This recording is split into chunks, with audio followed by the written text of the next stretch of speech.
Je suis ici pour vous dire que ce n'est pas signe de piété d'être triste tout le temps.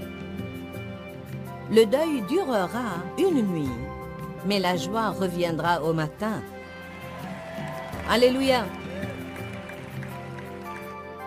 Restez avec nous dans Jouissez de votre vie.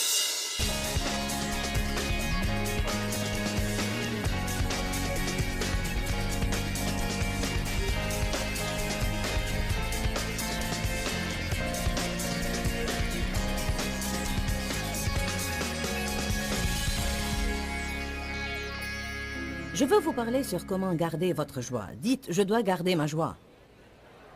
Vous devez garder votre joie, car si vous ne gardez pas votre joie, vous perdez votre force. Et si vous perdez votre force, le diable va avoir le dessus sur vous. Si vous n'avez aucune joie, vous allez probablement être en mauvaise santé aussi. La Bible dit, un cœur joyeux améliore la santé. Certains ont beaucoup de problèmes physiques. Si vous riez plus souvent, vous pourriez être plus sain. Le rire est vraiment une chose intéressante. Pourquoi? Pourquoi? Pourquoi pensez-vous que Dieu nous ait donné la capacité de rire? C'est que nous avons besoin de ça. Il doit y avoir quelque chose dans le rire qui est bon pour nous. Dites, je dois rire davantage. J'étais le genre de personne qui n'a pas été élevée dans une atmosphère joyeuse. Qui n'a pas grandi dans une atmosphère joyeuse? En fait, j'en étais presque venue à croire que si je m'amusais vraiment, ce n'était pas juste ni acceptable. Alors, je suis devenue une accro du travail, car je me sentais en sécurité quand je travaillais. Il me semblait que si je travaillais et j'accomplissais, alors personne n'était fâché contre moi. Mais si je passais du bon temps, on m'avait fait sentir comme si je ne devais pas faire cela. Alors j'ai grandi et je suis devenu un adulte qui n'a pas eu un enfant à l'intérieur de lui. Tout adulte en bonne santé et bien équilibré a également un gosse à l'intérieur de lui. Mon mari, par exemple...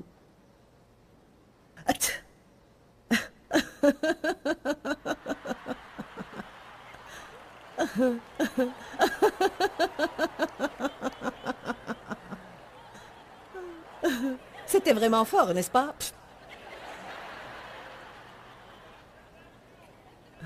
Mon mari, par exemple, a toujours su comment s'amuser tout en étant responsable. Je savais seulement comment être responsable. Il savait travailler et s'amuser. Je savais seulement travailler. En fait, je me mettais en colère quand je travaillais, alors que d'autres jouaient. Je leur faisais subir ce que j'ai subi. J'essayais de les culpabiliser. S'ils s'amusaient. Alors j'étais dans le ministère à travailler jusqu'à l'abrutissement. Et j'ai finalement commencé à réaliser que je faisais toutes ces choses et je n'en jouissais pas. Est-ce que vous savez que vous pouvez même voir vos rêves se réaliser sans vraiment jouir de ce que vous faites? Est-ce que vous savez que vous pouvez avoir de l'argent et ne pas en jouir? Vous pouvez avoir un mari et ne pas en jouir.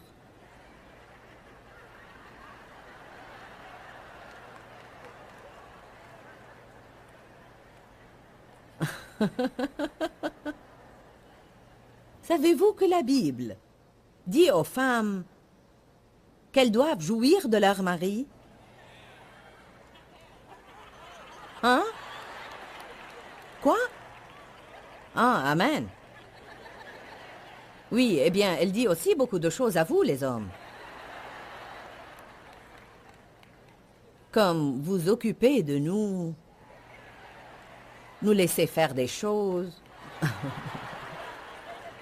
comme nous acheter des cadeaux. C'est dans le nouveau chapitre que je viens d'écrire. C'est dans le livre de Joyce.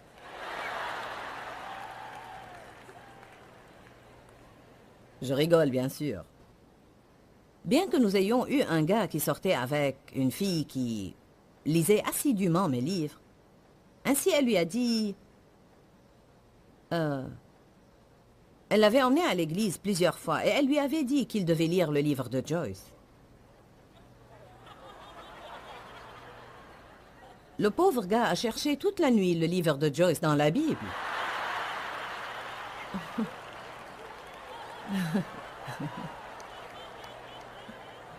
C'était une histoire comique.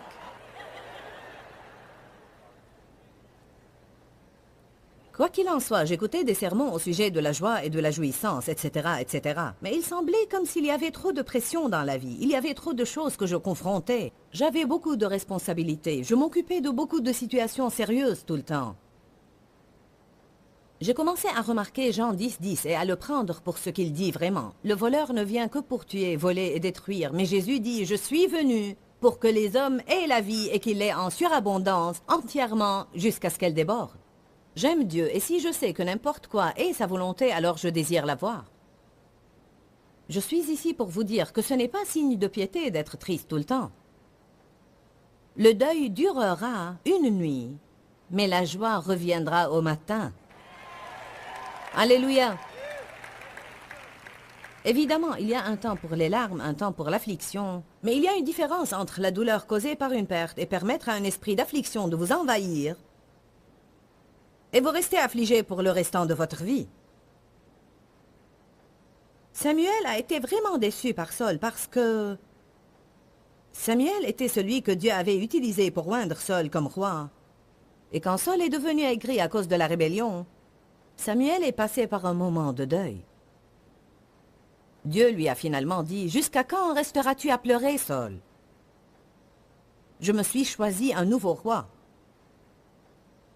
Quand une chose ne réussit pas, Dieu est prêt à aller de l'avant. Ne continuez pas à pleurer la dernière chose qui ne réussit pas. Vous devez vous secouer et aller de l'avant. Amen. Peut-être que ce qui vous a vraiment déçu, peut-être même êtes-vous déçu par Dieu. Vous sentez que vous avez mis votre foi en Dieu pour quelque chose et elle ne s'est pas produite et vous avez laissé cette déception vous rendre amer. Les personnes amères n'ont pas la joie. David nous dit clairement ce qu'il a fait au sujet de la dépression. La dépression veut dire couler en dessous. Une dépression de terrain est une partie en creux par rapport à cette surface. Satan veut qu'on soit dépressif, mais Jésus est notre gloire. Il nous rend notre dignité et notre fierté. David a dit que quand cet esprit essayait de venir sur lui, il parlait à son âme en disant « Pourquoi es-tu tellement abattu, mon âme? Espère en Dieu. » Parfois, quand vous commencez à perdre votre joie, vous devez vous parler à vous-même. Vous devez vous faire un petit sermon. Redresse-toi, cher. Dans Ésaïe, il est écrit, nous devons nous revêtir d'un manteau de fête au lieu d'un esprit abattu.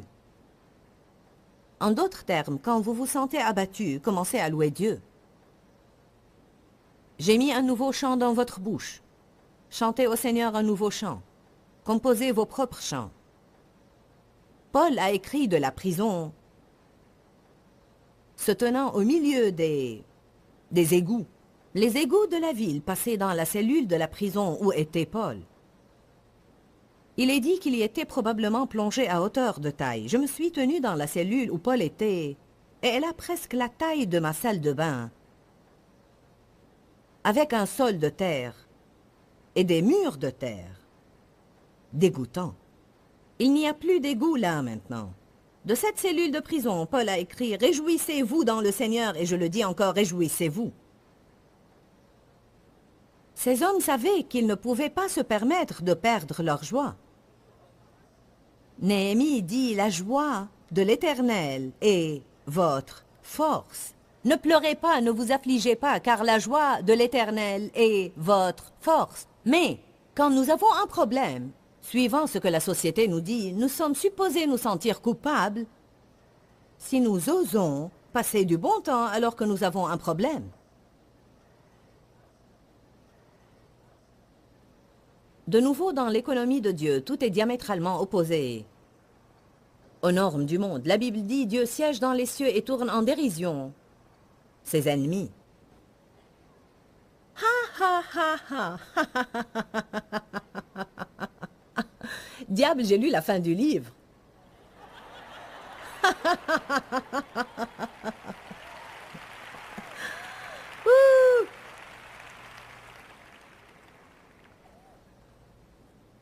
Je suis venu afin que vous ayez la vie. Je veux vous poser une question aujourd'hui. Est-ce que vous jouissez de votre vie?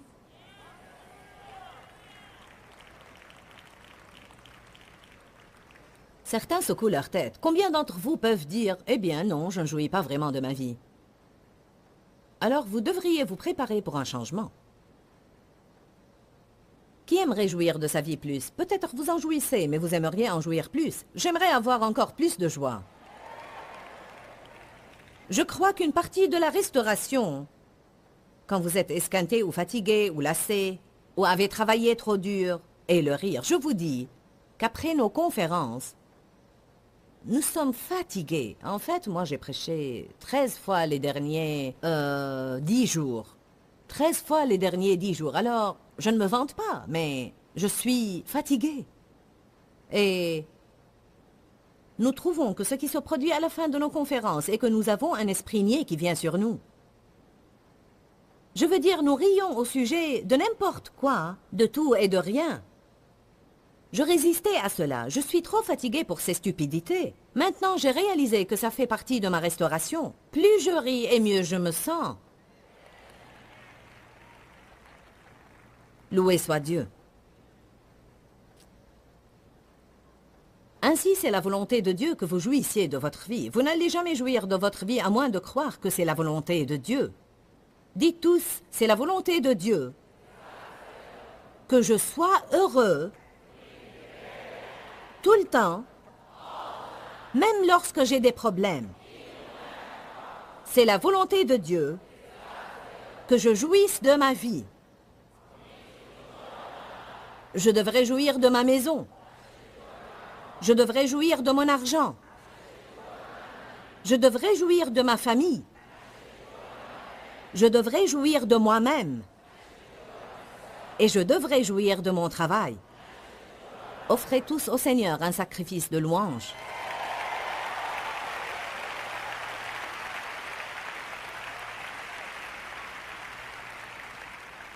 Car si vous ne faites pas attention, vous aurez cette mentalité. Je jouirai de ma vie quand je serai à la retraite. Je jouirai de ma vie quand la maison sera payée entièrement. Je jouirai de ma vie quand les enfants iront à l'école. Je jouirai de ma vie quand les enfants finiront l'école. Je jouirai de ma vie quand les vacances seront terminées. Je jouirai de ma vie quand je n'aurai plus à travailler. Je jouirai de ma vie quand.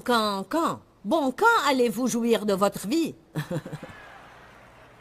Que tout le monde dise aujourd'hui. À commencer par maintenant. Bien.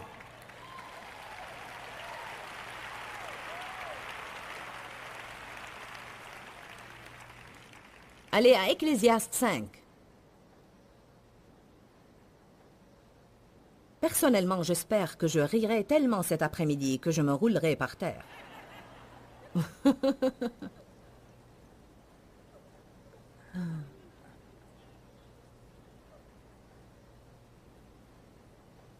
Je crois que jouir de la vie est un cadeau de Dieu.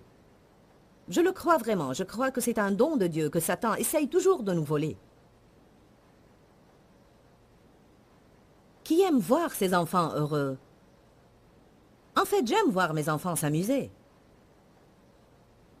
Ecclésiaste 5, 18. Voilà la conclusion que je tire. Le mieux pour l'être humain est de manger, de boire et de profiter des résultats de son travail pendant la durée de vie que Dieu lui donne.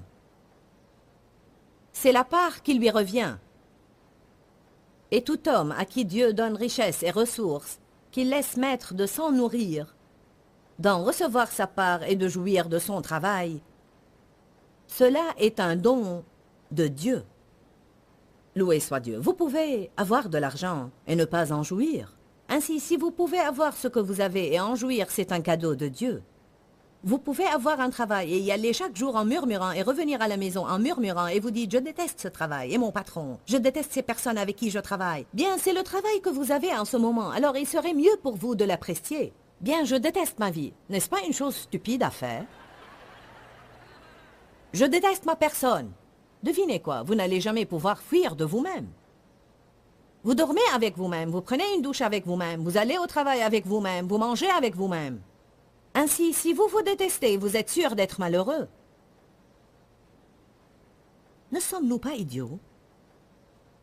Dites « J'aime ma personne » d'une manière équilibrée. J'aime ma vie. J'aime mon travail. Certains ont dit « j'aime mon travail ». Bien. Vaudrait mieux commencer à l'aimer par la foi, parce que laissez-moi vous dire quelque chose. Je crois fermement, je crois à 100% que jusqu'à ce que vous deveniez heureux là où vous êtes, vous n'allez jamais arriver là où vous voulez être.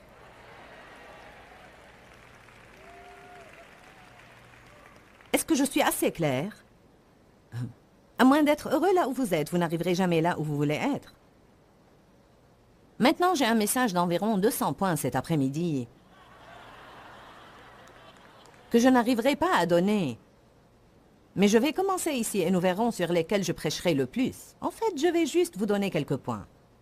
Pouvons-nous nous détendre cet après-midi?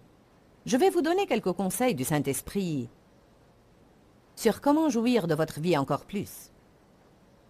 La première chose est, cessez d'essayer de tout comprendre.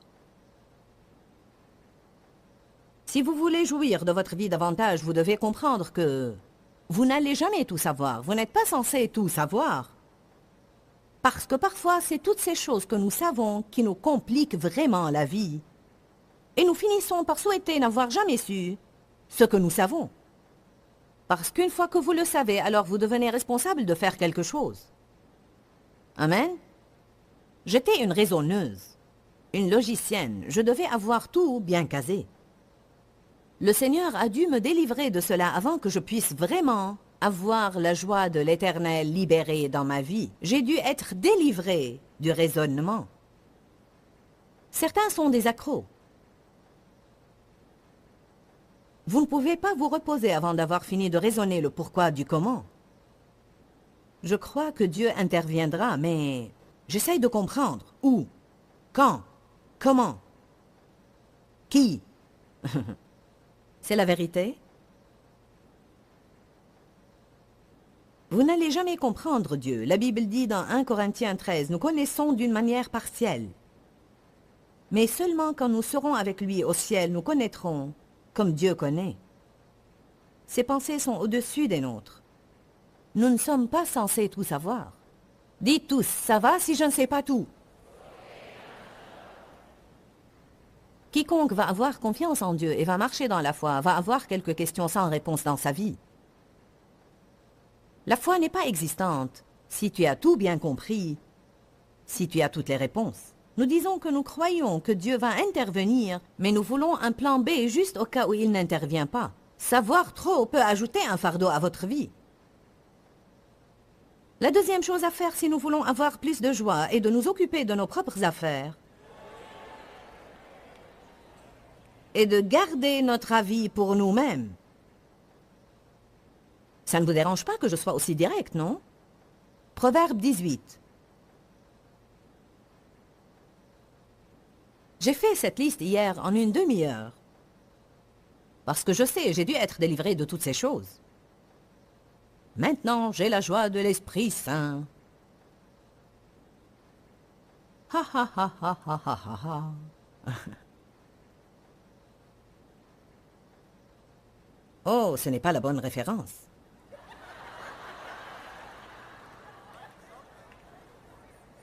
Ah bien, voilà ce qu'elle dit. Cela suffira? Voici ce qu'elle dit. Un sot fait étalage de ses propres pensées. Ouhou! Passons à l'écriture d'après. Oh mon Dieu, je cherche partout maintenant. La voilà, Proverbe 18:2. Je l'ai souligné et j'ai mis une étoile à côté d'elle.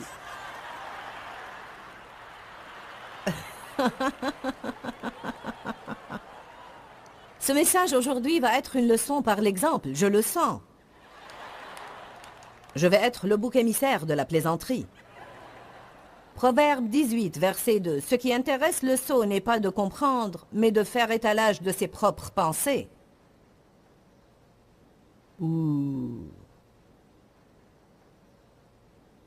Déjà que nous ne faisons pas des merveilles en nous occupant de nos propres affaires, alors je ne sais pas pourquoi nous voulons nous mêler des affaires des autres. Je médite sur ce sujet. les derniers mois parce que je vois tellement ce qui se passe dans les relations en raison du jugement et en raison des personnes qui ne s'occupent pas de leurs propres affaires. Je vois des gens qui sont blessés dans leurs émotions car quelqu'un a donné une opinion quand ce n'était pas la bonne saison pour donner une opinion. Je ne sais vraiment pas qu'est-ce qu'il y a en nous qui nous pousse en fait tellement à nous mêler des affaires des autres. C'est une chose dégoûtante si on y pense vraiment. C'est comme, pourquoi je ne peux pas m'occuper de mes affaires? Allez à Romains 14.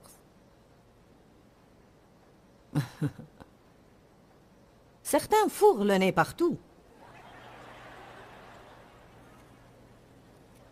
Qui fourre le nez partout?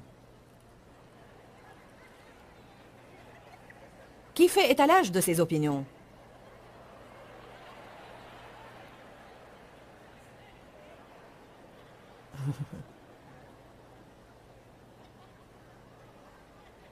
Je fais étalage de mes opinions et je fourre le nez partout. Mais j'arrive à me contrôler. Proverbe, je veux dire Romains 14, 12. Non, je ne veux pas aller à Proverbe. Et ainsi, chacun de nous devra rendre compte à Dieu pour soi-même. Nous avons parlé de comment garder votre joie et combien important c'est dans la volonté globale de Dieu pour votre vie. Il veut que vous ayez la vie et que vous en jouissiez. J'ai mentionné 10 points et je veux juste les répéter. Parce que certains d'entre vous devraient dire pour certains de ces points, c'est pour moi. Ne ratez pas ceci. Cessez d'essayer de tout comprendre. Occupez-vous de vos propres affaires et gardez votre avis pour vous-même. Apprenez à choisir vos batailles. Vivez au jour le jour. Priez au sujet des choses tôt, plutôt qu'après que vous sentez que vous avez fait tout ce qui est en votre pouvoir et en dernier recours, priez. Soyez positif. Trouvez un point positif et concentrez-vous dessus. Vivez devant Dieu avec une conscience propre. Faites ce que vous croyez être juste. Suivez la paix. Parlez positivement au sujet de Dieu, des personnes et de vous-même. Et ne pas essayer de nous rendre heureux, mais plantez des graines dans la vie d'autres personnes pour les rendre heureux, et Dieu apportera une moisson dans votre propre vie. Dis-leur que je les aime. Dans ce livret, Joyce Meyer donne une révélation de l'amour de Dieu pour nous. Pour obtenir ce livret gratuitement, écrivez-nous à Joyce Meyer, boîte postale 40095-6300, Larnaca, Chypre. Ou bien visitez notre site web www.joycemeyer.org/fr.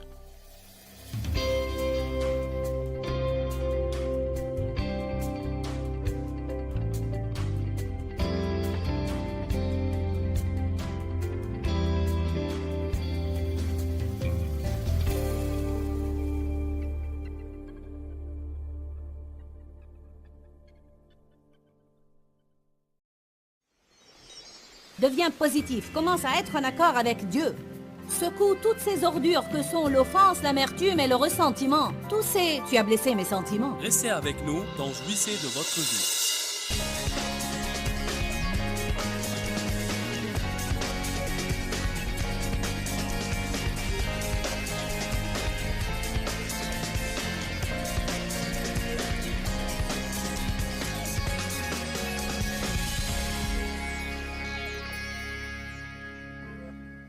Sélectionnez vos batailles. Il y a beaucoup de choses à confronter dans la vie. Et vous ne pouvez pas vous retrouver à batailler sur différents fronts. Nous devons être guidés par l'esprit au sujet des choses que nous confrontons.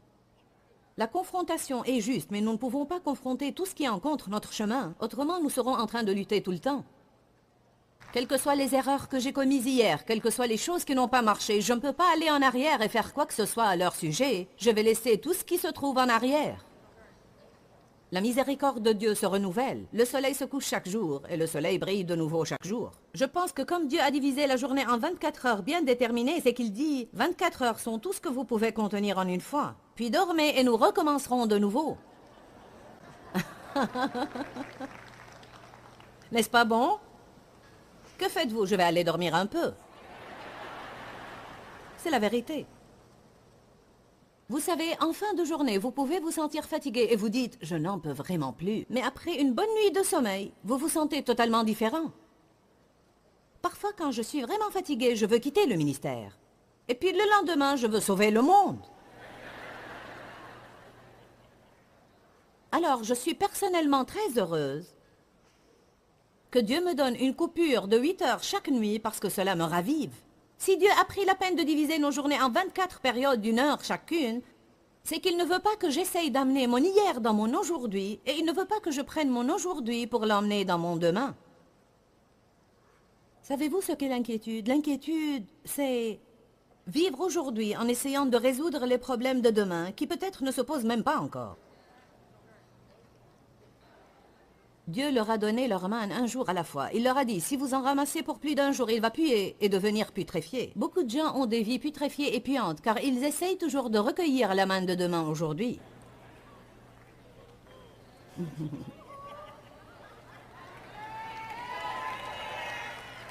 Où est mon mouchoir?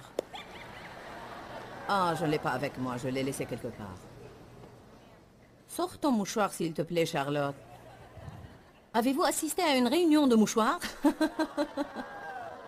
Vous vous demandez, qu'est-ce que c'est une réunion de mouchoirs? Je ne sais pas. C'est seulement quelque chose que j'ai décidé de faire pour m'amuser un peu, je suppose. Quelque chose de fou. Ouh! En fait, j'ai une serviette qui peut faire l'affaire. Certains ont seulement des Kleenex.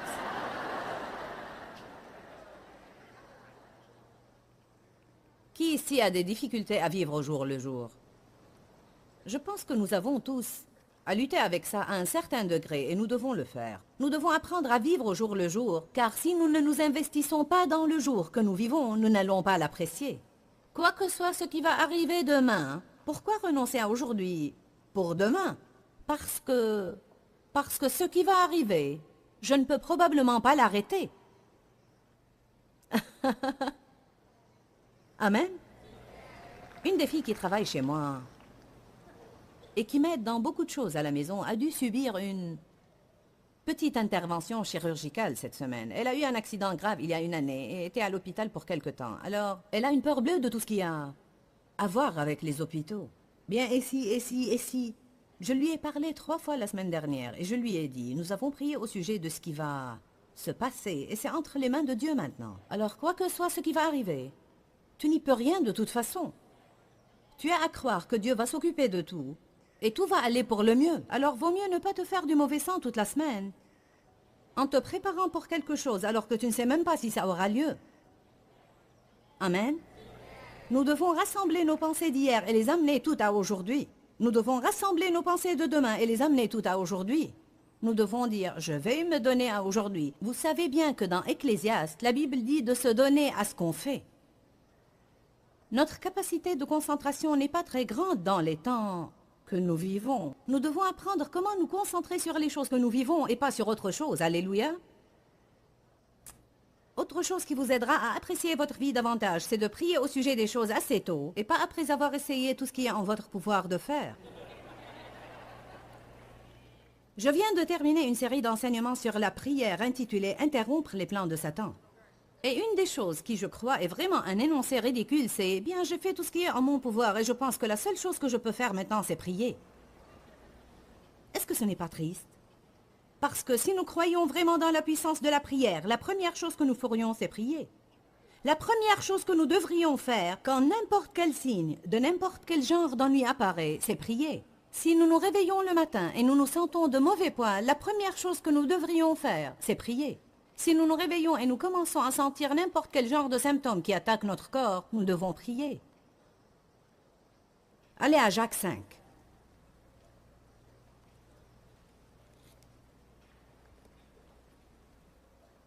Si vous écrivez ce que je dis et vous faites une liste de contrôle, alors quand vous sentirez que vous avez perdu votre joie, et sortez votre liste et dites « Qu'est-ce qui manque ici ?» Et je parie que vous trouverez la raison de la perte de votre joie quelque part dans ce que je suis en train de vous dire cet après-midi. Verset 13. Est-ce que quelqu'un parmi vous est affligé? Est maltraité, souffre du mal? Qu'est-ce qu'on devrait faire à son sujet? Prier. Est-ce que quelqu'un est heureux? Qu'il chante des louanges. Quelqu'un est malade? Il devrait appeler les anciens de l'Église. Ceux-ci prieront pour lui. Et la prière de la foi sauvera le malade, et le Seigneur le relèvera. Et s'il a commis des péchés, ils lui seront pardonnés. Confessez vos péchés les uns aux autres afin d'être guéris. La prière ardente, assidue et fervente d'un homme juste est efficace et libère une grande puissance. Juste au cas où vous penseriez que vous n'êtes pas assez juste pour prier, Jacques nous ajoute l'histoire du prophète Élie. Élie avait une nature humaine semblable à nous, mais il pria pour qu'il ne pleuve pas, et il n'a plus plu pendant 3 ans et demi, puis il pria pour qu'il pleuve et il plut.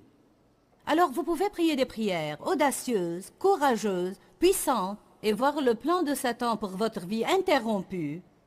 Si vous apprenez comment prier, au lieu de faire ce qui est en votre pouvoir de faire d'abord et être misérable entre-temps.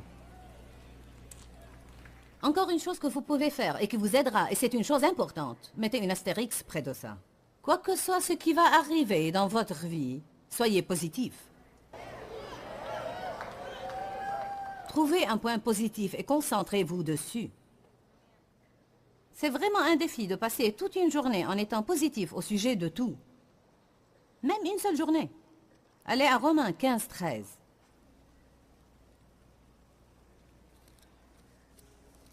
Une nuit, je faisais les 100 pas dans ma cuisine et j'avais perdu ma joie et je ne savais pas ce qui n'allait pas. Oh, j'ai perdu ma joie, Seigneur, je ne sais pas pourquoi j'ai perdu ma joie. J'étais désespérée et je suis allée vers une de ces boîtes à promesses que quelqu'un m'avait données. Je n'ai jamais été une mordue de ces choses, mais quand vous êtes désespéré, vous cherchez un mot dans le calendrier biblique en essayant d'obtenir un mot de Dieu.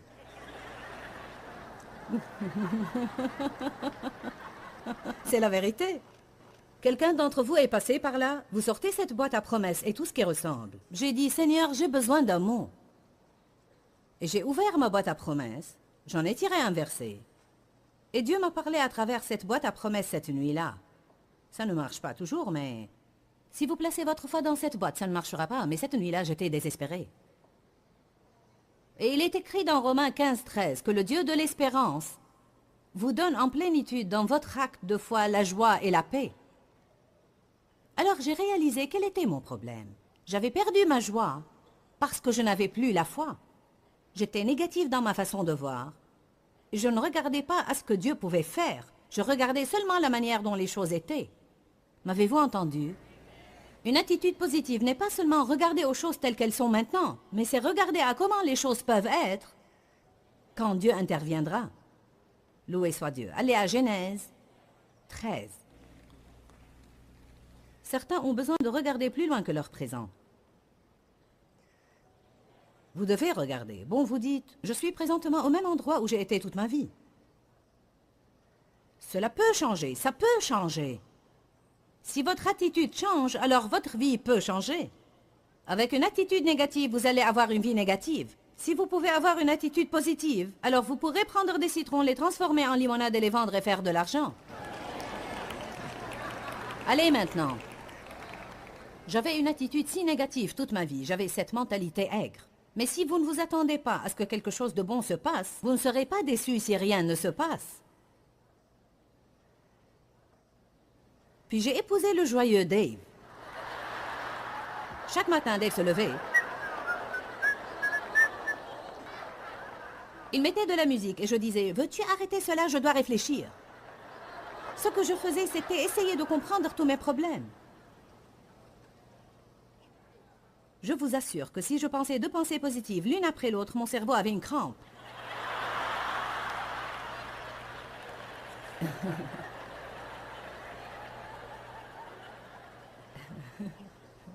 Et maintenant, je ne supporte pas être autour de quelque chose de négatif. Je ne supporte pas quand j'ai des personnes négatives qui travaillent pour moi et qui me disent que je ne peux pas, tu ne peux pas. Ne me dites pas que je ne peux pas. Si vous me dites que je ne peux pas, je le ferai juste pour vous prouver que je peux.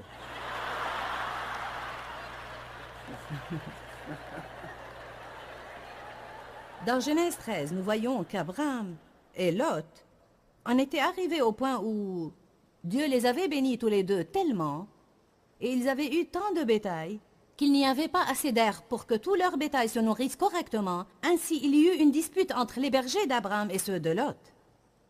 Maintenant, Abraham était un homme vraiment sage. En fait, il a commis des erreurs, mais Il savait qu'il devait garder les différends hors de sa vie, il savait cela. Et il savait que s'il empêchait les disputes et s'il faisait tout ce qu'il pouvait faire pour être un conciliateur, un gardien de paix et un défenseur de paix, le Seigneur le bénirait. Quoi que soit ce qu'il pourrait perdre, Dieu lui donnera davantage que ce qu'il aura perdu s'il gardait simplement la paix. Alors il est allé chez Lot et lui a dit, « Il ne doit y avoir aucune dispute entre nous. Voilà ce qu'on va faire. Choisis la partie de la vallée du Jourdain que tu veux et je prendrai la partie restante. » Ce qu'il a fait est une chose admirable, parce que vraiment, si vous vous rappelez bien, Lot n'aurait rien du tout si Abraham ne l'avait pas pris sous sa protection et ne l'avait béni. J'aurais eu à passer un moment difficile si je faisais cela, car j'aurais dit à quelqu'un, « Tu n'aurais rien si ce n'était grâce à moi.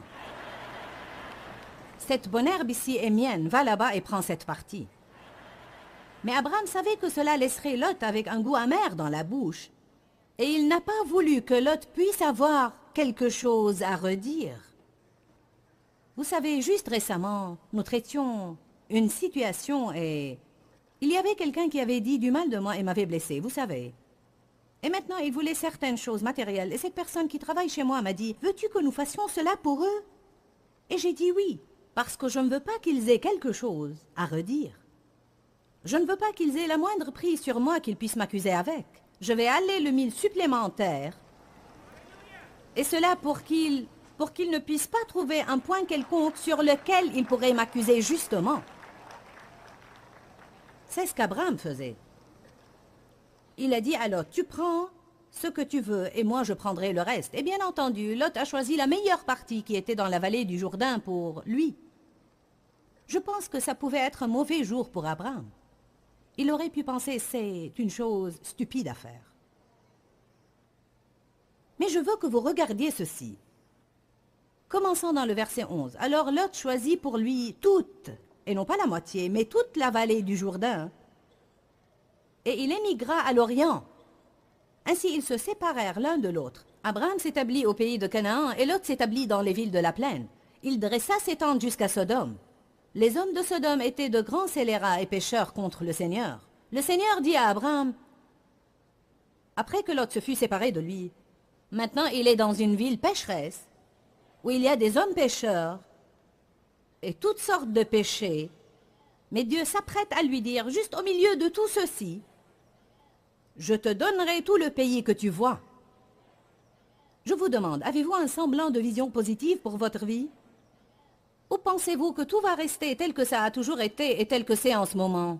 Regarde plus loin que là où tu es en ce moment et dis-moi ce que tu vois. Allez!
Le Seigneur dit à Abraham, après que Lot se fut séparé de lui, « Lève les yeux maintenant et regarde de l'endroit où tu es, vers le nord et le midi, vers l'orient et l'occident. Tout le pays que tu vois, je te le donnerai à toi et ta postérité. Je rendrai ta postérité comme la poussière de la terre, de sorte que si un homme peut compter la poussière de la terre, alors il pourra compter tes descendants. Debout, lève-toi et parcours le pays en long et en large, parce que je te le donnerai. » Debout! Lève-toi et sors de cet état de dépression, cet état de deuil, cet état de plainte et de lamentation. Deviens positif, commence à être en accord avec Dieu. Secoue toutes ces ordures que sont l'offense, l'amertume et le ressentiment. Tous ces... Tu as blessé mes sentiments. Fais le 1000 supplémentaires. Aime tes ennemis, prie pour eux et bénis-les. Ne leur donne pas l'occasion pour le moins de t'accuser de n'importe quoi, et puis dis, d'accord Seigneur, j'ai une vision. Je vois ceci et je vois cela. Je vois la prospérité et je vois le succès. Je me vois étant béni, je me vois être abondamment béni, je peux être une bénédiction pour les autres. Je me vois en train de poser les mains sur les malades et ils seront guéris. Je me vois amener des personnes à la connaissance de Jésus-Christ. Et Dieu dit, je te donnerai ceci. Ne perds pas ceci de vue. Dieu emploie des personnes ordinaires. Des personnes ordinaires. Des vases crevassés.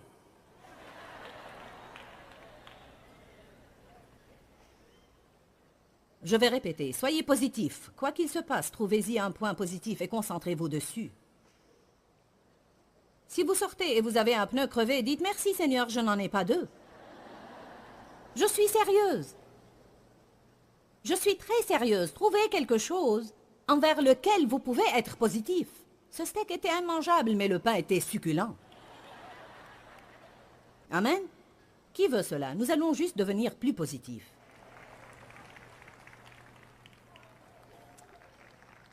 Soyez positif au sujet des gens. C'est un vrai défi, n'est-ce pas? 1 Corinthiens 13 dit, l'amour croit toujours le meilleur. Probablement que ce que Satan utilise contre nous, plus que toute autre chose, sont les personnes. Qui dit que les gens sont probablement son plus grand défi? Ils sont partout, n'est-ce pas? Vous ne pouvez pas fuir loin d'eux. Ils sont tous différents de vous. Ils ne feront pas ce que vous voulez. C'est fou. L'amour croit toujours le meilleur. Dans Philippiens 4, il est écrit, voilà ce qui doit vous préoccuper, tout ce qu'il y a de vrai, de noble, de juste, de pur, d'aimable, d'honorable. Tout ce qu'il peut y avoir de bon dans la vertu humaine, voilà ce qui doit vous préoccuper. Si nous allons penser et parler de bonnes choses, la dépression ne peut pas coller à nous.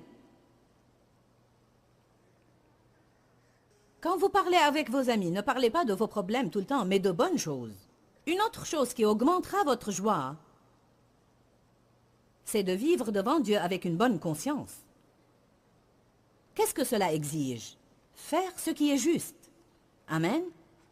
L'apôtre Paul dit dans Acte 24, verset 16, « Je m'applique à avoir sans cesse une conscience irréprochable devant Dieu et devant les hommes. » En d'autres termes, si vous faites n'importe quoi qui offense Dieu, excusez-vous. Si vous faites n'importe quoi qui offense les gens, excusez-vous. Rien ne me tracasse plus que quand je pense que j'ai offensé quelqu'un et je peux à peine attendre pour aller remettre les choses en ordre. Parce que cela m'attriste et m'attriste et m'attriste et m'attriste et m'attriste et m'attriste. Ça me perturbe ma joie. Dès que je sais que tout est rentré dans l'ordre entre moi et quelqu'un d'autre, ma joie revient et ma paix revient. Ainsi, ne soyez pas trop fiers pour aller et dire « Si j'ai blessé tes sentiments, je suis désolé. » Peut-être que ce n'est pas le cas, mais si ça vous tracasse, alors occupez-vous de la situation. Qui est d'accord avec moi? Ça vous embête de penser qu'il pourrait y avoir un problème entre vous et quelqu'un d'autre? Colossiens 3,15 nous dit comment nous pouvons augmenter notre joie. Et c'est en suivant la paix. Laissez la paix être votre arbitre dans la vie. Ne faites pas les choses quand vous n'avez pas la paix, car où vous avez la paix, vous avez la joie. Comment ma bouche affecte-t-elle ma joie? J'ai senti que vous voudriez savoir cela. Allez à 1 Pierre 3.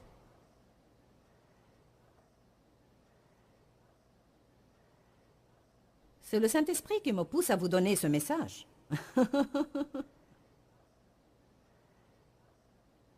1 Pierre 3, 10. Je me rappelle la première fois que j'ai lu cette écriture. Que celui qui veuille apprécier sa vie et vivre de bonnes journées, qu'elles soient évidentes ou pas, qu'il maintienne sa langue exempte du mal et ses lèvres de toute souillure. Ouh, c'est bon. Alors, si je veux apprécier ma vie, j'ai à faire quelque chose au sujet de ma bouche, n'est-ce pas?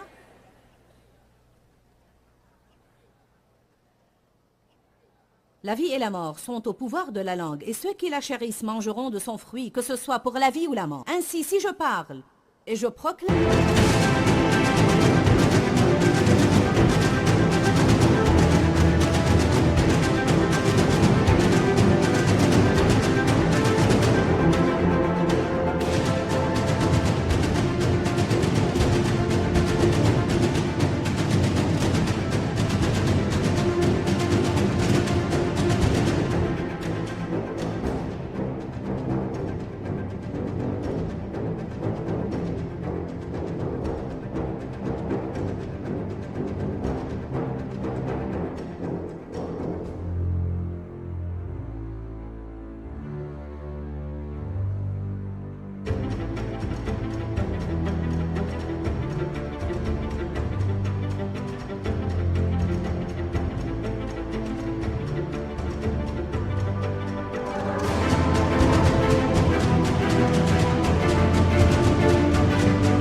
la mort, alors je mange la mort. Si je mange la mort, elle ne va pas me rendre heureuse.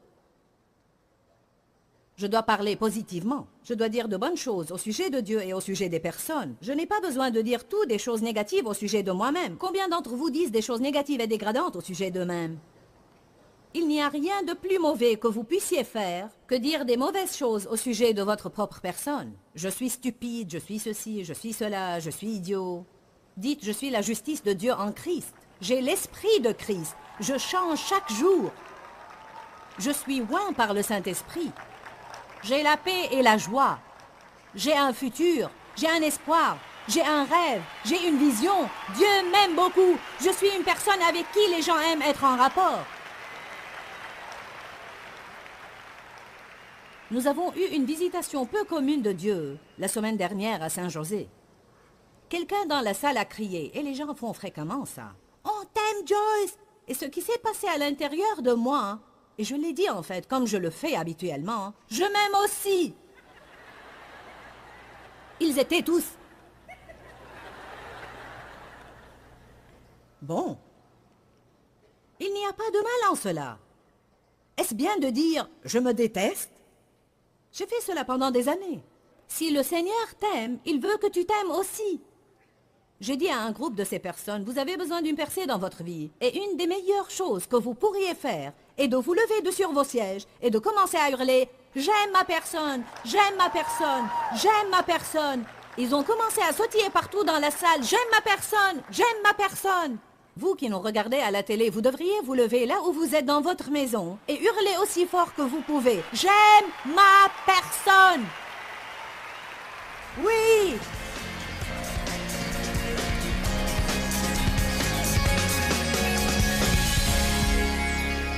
Nous avons parlé de comment garder votre joie et combien important c'est dans la volonté globale de Dieu pour votre vie. Il veut que vous ayez la vie et que vous en jouissiez. J'ai mentionné 10 points et je veux juste les répéter parce que certains d'entre vous devraient dire pour certains de ces points, c'est pour moi.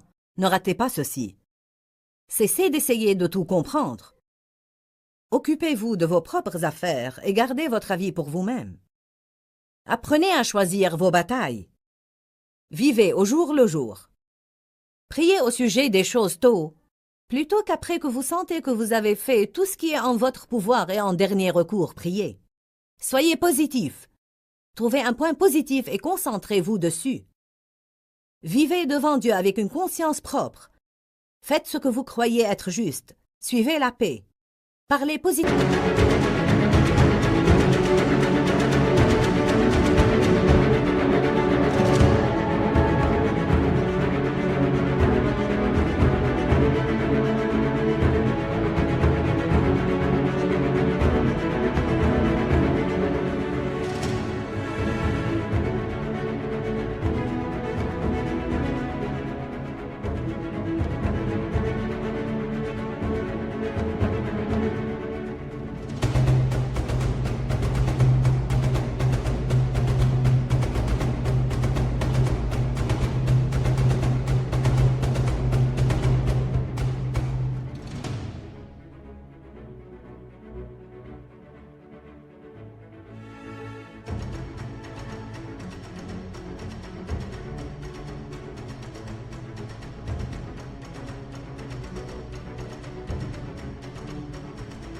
activement au sujet de Dieu, des personnes et de vous-même, et ne pas essayer de nous rendre heureux, mais planter des graines dans la vie d'autres personnes pour les rendre heureux, et Dieu apportera une moisson dans votre propre vie. Dis-leur que je les aime. Dans ce livret, Joyce Meyer donne une révélation de l'amour de Dieu pour nous. Pour obtenir ce livret gratuitement, écrivez-nous à Joyce Meyer, boîte postale 40095-6300, Larnaca, Chypre. Ou bien visitez notre site web www.joycemeyer.org/fr.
khắp phương trời vẫn nhớ tới quê hương.